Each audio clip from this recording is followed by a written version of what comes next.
हैदराबाद में तो नहीं मिले, बेंगलोर के कार्यक्रम में मिले। आप सभी जानते हो श्री फूकजी महाराज। फूकजी महाराज पिछली बार हम प्रवास में आए थे तो वो हमें मिले, तो हमने बैठ के चर्चा की। अभी पिछले 4 सालों से मैं समाज की सेवा में लगा हूँ।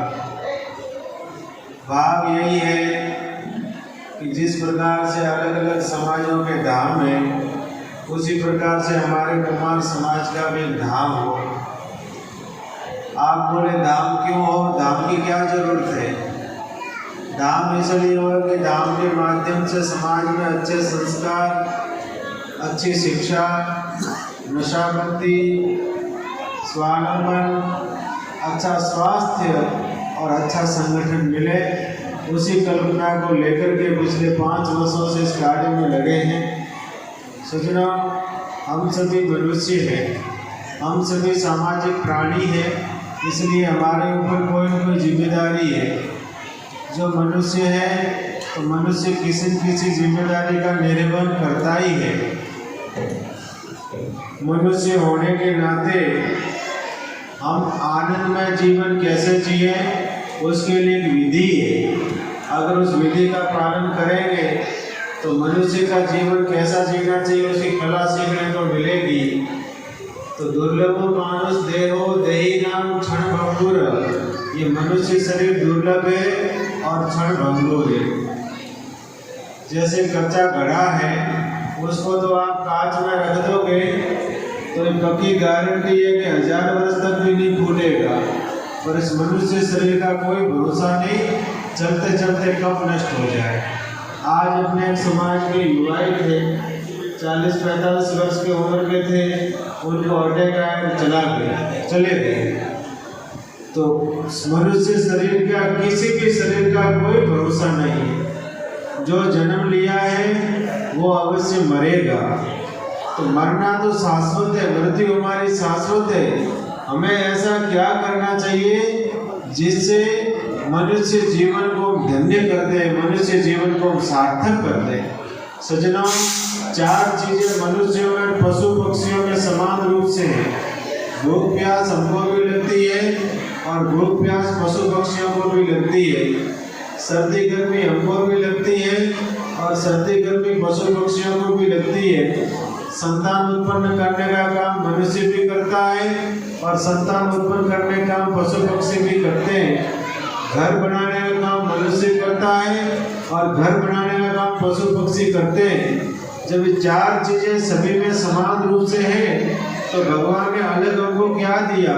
भगवान ने अलग हमको समझ दी, भगवान ने अलग हमको विवेक दिया। समझ क्या? आप कहेंगे समझ क्या?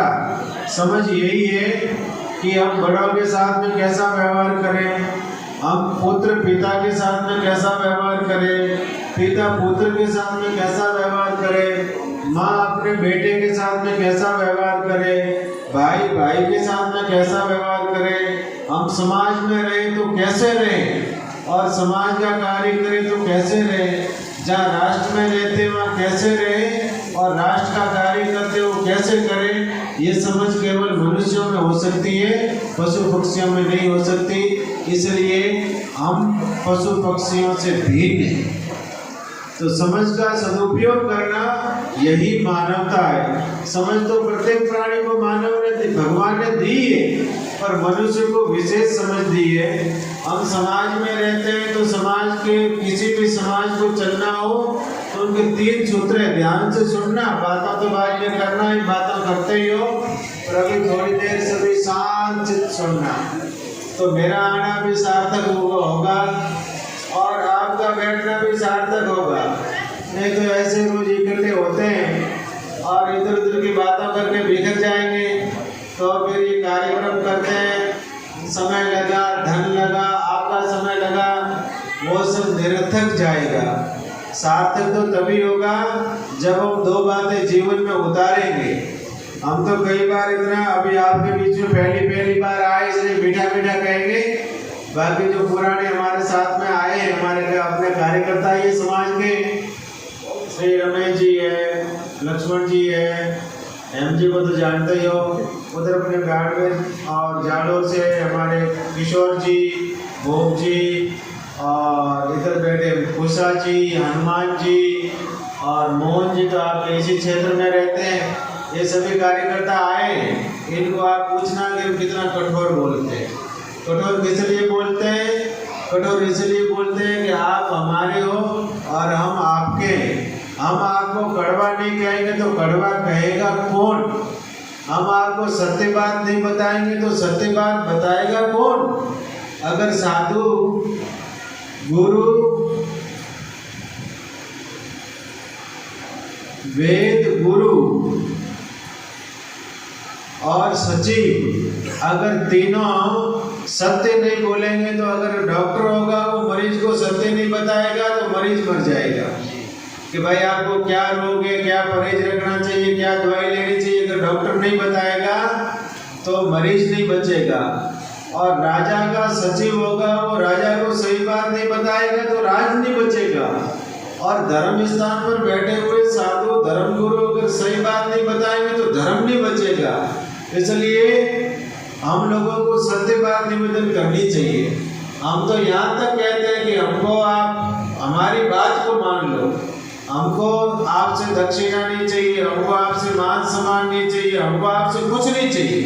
बस हम आपसे जो बात कहते हैं वो बात मान लो, जीवन में उतार लो। उसमें मेरा कोई व्यक्तिगत स्वार्थ नहीं है। आप मान लोगे तो मुझे स्वार्थ भला हो जाएगा, मेरा ऐसा कुछ नहीं है।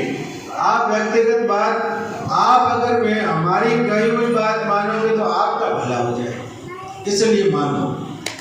तो किसी भी समाज को चलना हो तो उनके तीन सूत्र है। सबसे पहले अनुशासन। किसी भी परिवार को चलना हो तो उसमें अनुशासन चाहिए। किसी गांव का संचालन करना हो तो अनुशासन चाहिए। किसी संगठन को चलाना तो अनुशासन चाहिए। किसी समाज को चलाना तो अनुशासन चाहिए। बिना अनुशासन के कोई चल सकते हैं क्या? दूसरा होता है नेतृत्व। पहला हुआ अनुशासन, दूसरा हुआ नेतृत्व, किसी एक का नेतृत्व स्वीकार करना। तीसरा हुआ व्यवस्था, किस आदमी को कहाँ बैठना है, कैसे बैठना है, क्या बोलना है, क्या नहीं बोलना है, किसको सम्मान करना है, किसको सम्मान नहीं करना है, ये हमारी व्यवस्था है। अनुशासन, नेतृत्व और व्यवस्था, अगर तीनों को हम लोग स्वीकार कर ले तो हमारा समाज खूब उन्नति के शिखर को छू सकता है। अब विडंबना क्या है?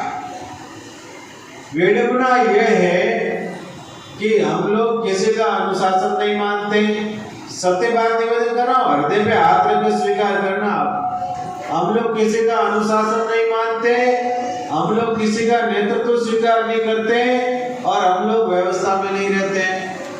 अब उदाहरण के लिए अगर कोई स्वागत करेगा तो वो समाज के प्रमुख लोग 1-2 व्यक्ति करेंगे, कोई 100 व्यक्ति थोड़े करेंगे।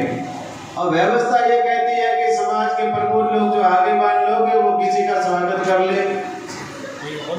तो ये हुआ व्यवस्था। किसी एक व्यक्ति का नेतृत्व मानना कि हमारे लिए तो फलान जी भाई साहब है। अब समाज का संगठन बनाते तो अध्यक्ष क्यों बनाते हैं? अध्यक्ष इसलिए बनाते हैं कि हम उनका नेतृत्व स्वीकार करें। पर हम लोग क्या ईमानदारी से उनका नेतृत्व स्वीकार करते हैं? नहीं करते।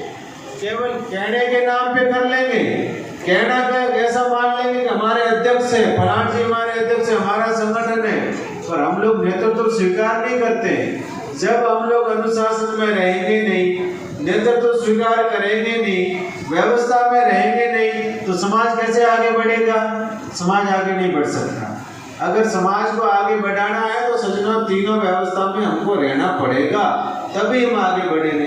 तो हमारे हृदय में ऐसी पीड़ा हुई कि हमारा इतना बड़ा समाज है, जिस समाज में हमारा जन्म हुआ है उस समाज का हमारे ऊपर ऋण है। अब हम ऋण कैसे उतारे? हमको लगा कि हम समाज की सेवा करके उतारे। तो समाज की सेवा क्या करें? तो सबसे पहले हमको लगा कि समाज का कोई ऐसा संगठन नहीं है, समाज का कोई धार्मिक केंद्र नहीं है, तो हम समाज का एक धार्मिक केंद्र खड़ा करेंगे। तो धार्मिक केंद्र खड़ा करके क्या करोगे? हमने कहा अच्छा भक्ति प्रधान समाज बनाएंगे, जिसमें भगवान की भक्ति हो, ऐसा समाज बनाएंगे। भक्ति प्रधान समाज हो, संस्कारों से युक्त समाज हो और व्यसन से मुक्त समाज हो, ऐसे समाज का निर्माण करेंगे। इसी भाव को लेकर के समाज में पिछले 5 साल से लगे। सज्जनों, मैंने देखा है कि अपने समाज में संस्कारों का भी खूब अभाव है।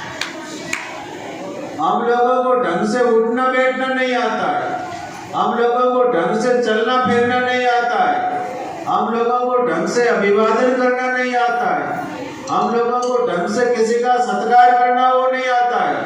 हमारे से बड़े माने, मैं आपके सामने इसलिए निवेदन कर रहा हूँ कि एक जगह की स्थिति नहीं है, चाहे कुमार समाज किसी भी प्रदेश में हो, किसी भी क्षेत्र में हो, सबकी यही दशा है। मुझे तो ये लगे कि ऐसी दशा हुई क्यों? जब सभी जगह संस्कारों की बात आती हो तो कितने अच्छे संस्कार है सभी जगह। हम लोगों की जब बात आती तो हम लोग तो सबसे पीछे वाली पंक्ति में खड़े। ऐसा क्यों है? तो मुझे तो जहाँ तक अनुसंधान किया तो यही समझ में आया कि ऐसा इसलिए है कि हम लोगों के बीच में संतों का आवागमन नहीं हुआ। हम लोग संतों के बीच में गए नहीं, सत्संग सुनी नहीं, धर्म साहित्य पढ़ा नहीं, किसी सत्पुरुष का संग किया नहीं, उसी कारण सब ये स्थिति हुई है। अगर हम सत्संग में बैठेंगे तो जीवन जीने का तरीका आ जाएगा। बिनु सत्संग विवेक न होई, राम कृपा बिनु सुलभ न सोई। बिना सत्संग के विवेक की प्राप्ति नहीं होती और सत्संग भगवान की कृपा के बिना मिलता नहीं है। हम सभी लोग परम सौभाग्यशाली हैं कि बैठ करके भगवत चर्चा कर रहे हैं।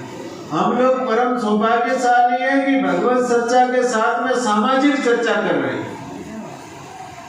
तो भगवान की चर्चा हो, सामाजिक चर्चा हो, यही जीवन की सार्थकता है सजना। तो जीवन अच्छा कैसे बनेगा? जीवन में भक्ति आवे। जब तक जीवन में भक्ति नहीं आएगी तब तक जीवन अच्छा बढ़ नहीं सकता। तो जीवन में भक्ति काहे से आएगी? जीवन में भक्ति आएगी भगवान के नाम से। जीवन पवित्र काहे से बनेगा? जीवन पवित्र बनेगा भगवान के नाम से। अगर आप चाहते हो कि मेरा बेटा अच्छा बने, आप चाहते हो कि मेरे परिवार में शांति रहे,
श्री कुमावत सेवा समिति द्वारा आयोजित इस नवरात्रि के कार्यक्रम के पावन अवसर पर इस